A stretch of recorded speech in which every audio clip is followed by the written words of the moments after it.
परवा रात्री मी भांडण सोडवाय गेलो. भांडण सोडवाय झालं असताना त्यांनी गुंड बोलवली होती. गुंड 10-12 मुलं होती. तर त्या गुंडांनी ज्यांचं भांडण झालंय त्यांच्यावरती हमला केला. मी मध्ये गेलो सोडवायला.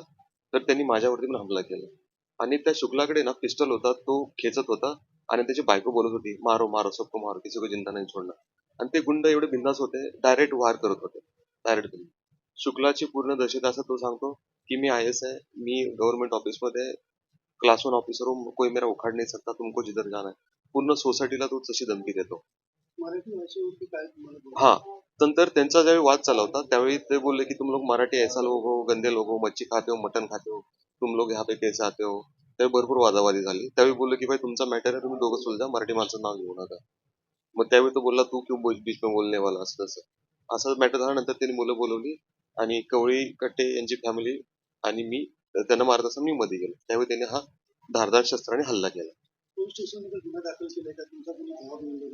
नाही, माझे सहकारी मित्र, माझे भाऊ वगैरे सगळे गेले होते.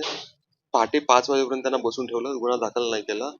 आणि तो ज्यावेळी पोलीस स्टेशनला गेला त्यावेळी त्याचं लांडगे साहेबांनी त्याला एकदम व्हीआयपी ट्रीटमेंट दिली. त्यांनी सगळं पोलीस स्टेशन मॅनेज केलंय. त्यांना लांडगे साहेबांना रिक्वेस्ट करत होतो की गुन्हा नोंद करा. खून झाला, शर्ट त्यांना दाखवला रक्ताने भरलेला. पण नाही, पण शुक्लाला वेगळी ट्रीटमेंट होती, आम्हाला वेगळी ट्रीटमेंट होती.